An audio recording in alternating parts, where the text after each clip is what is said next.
A subtle, slightly unsettling ambient tone begins. Hey everyone, and welcome back to the channel. Today, we're diving deep into a story that will make you think twice about bringing secondhand furniture into your home. It's a chilling tale about a couple, a new house, and a discovery that unleashes something truly ancient and malevolent. So, turn down the lights, get comfortable, and let's explore the story of the Ashen Mirror. Our story begins on a bright, hopeful day. Elena and Mark are moving into their dream house.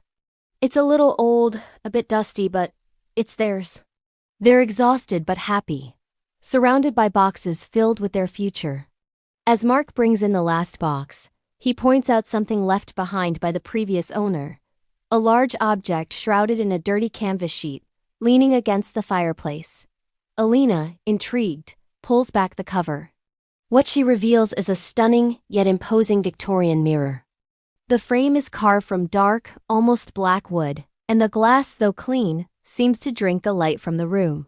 Mark finds it a bit too gothic, suggesting they stow it away in the attic, but Elena is captivated. She feels a connection to it, a sense of character. Ignoring Mark's skepticism, she decides it will be perfect for their master bathroom. As Mark leaves to grab their celebratory pizza, Elena lingers, staring at her reflection. She gives a little wave. Her reflection waves back. But as she turns away, she catches a flicker of movement out of the corner of her eye. In the mirror, her reflection's hand seems to hesitate for just a split second longer before dropping. When she whips back around, there's nothing but her own startled face looking back. She shakes it off, blaming the long day. Later that night, the mirror hangs ominously in the master bathroom. As Elena brushes her teeth, she feels a sense of unease. She leans in to examine her reflection, and that's when she sees it. In the mirror behind her, the shower curtain ripples, as if disturbed by an unseen hand. Elena freezes. She looks over her shoulder at the real curtain. It's perfectly still. Her heart pounds as she looks back at the mirror. The reflective curtain is still now too. Must be tired, she whispers to herself, trying to rationalize the impossible. She flicks off the light, but as she stands in the doorway, a sound echoes from the darkness behind her. A sharp, distinct tap, tap, tap, coming from the mirror. She calls out for Mark, who's already half asleep in bed. He mumbles for her to join him. The sound stops. Hesitantly, Elena closes the bathroom door, but she can feel the mirror's presence, like a cold eye watching her from the other side. That night, sleep offers no escape. As Elena dreams, a dry, layered whisper seeps into her subconscious. He doesn't see you, it hisses. He thinks you're boring. Plain. In her sleep, Elena's face contorts in pain, a single tear tracing a path down her cheek.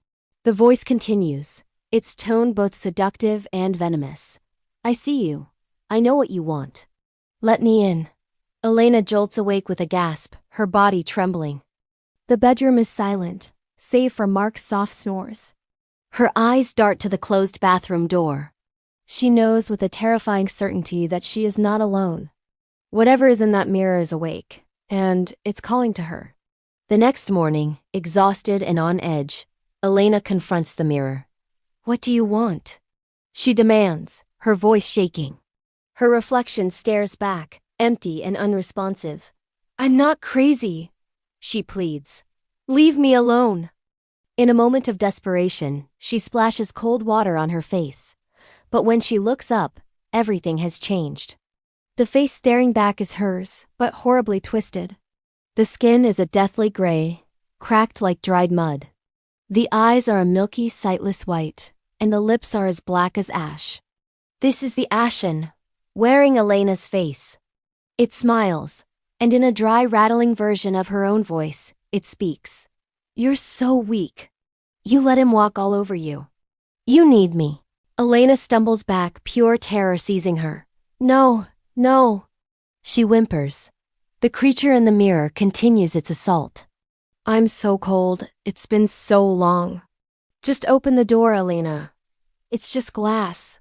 Then the unthinkable happens. The Ashen presses its gray, cracked hand against the inside of the mirror, and the glass flexes outward like a sheet of rubber. Elena's sanity finally breaks. She screams for Mark, a raw, desperate cry for help. Gray, gnarled fingers begin to push through the rippling surface of the mirror, breaking the barrier between worlds. Mark bursts into the bathroom, coffee mug still in hand, and stops dead. He sees Elena cowering in the corner, and then he sees the mirror. He sees the grotesque parody of his wife, its arm now halfway into their bathroom. As its gaze falls on Mark, its jaw unhinges in a silent, horrifying scream. "He sees us now," it growls, its voice dropping into a deep, guttural register. The creature strains, pulling its other shoulder through the groaning, cracking glass. Snapping out of his shock, Mark hurls his hot coffee at the mirror. The mug shatters, but the glass remains unharmed. The creature lets out an enraged roar. "It's not breaking!" Elena cries.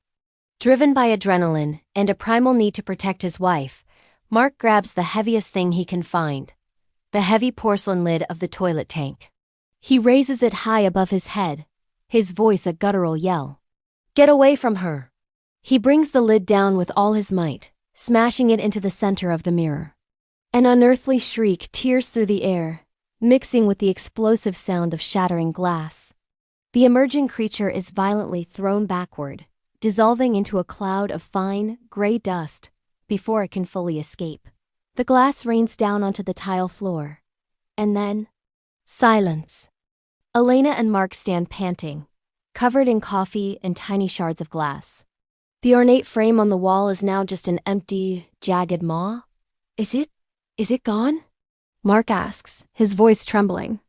Elena can only nod, collapsing into a wave of relieved sobs as Mark rushes to hold her. A few moments later, Mark is carefully sweeping the broken glass into a corner. Elena, shaky but safe, leans against the doorframe. "We have to burn the frame," she says, her voice firm. Mark agrees, his face pale with the memory of what he just witnessed. He steps over the glittering pile of glass to hold her face. "Are you okay? Really?" he asks. She manages a small, tired smile. "I am now." As Mark leaves to find a dustpan, telling her not to move, Elena's gaze drifts down to the wreckage on the floor. The camera pushes in on one large, jagged shard of the mirror. In its reflection, we see Elena. For a moment, she is perfectly still. And then, slowly, the reflection of Elena looks directly at us. A wide, cold, gray-lipped smile spreads across its face. Its eyes are milky white. It brings a single finger to its lips, in a universal sign for silence. And in Elena's own voice, a final, chilling whisper fills the air. "She." And that's where the story ends, leaving us with the terrifying realization that breaking the glass didn't destroy the entity. It only shattered it, spreading its evil into 1,000 pieces, with one piece now living inside Elena herself. What did you all think of that ending? Let me know your theories down in the comments. If you enjoyed this dive into the darkness, please hit that like button and subscribe for more content. Thanks for watching, and sweet dreams.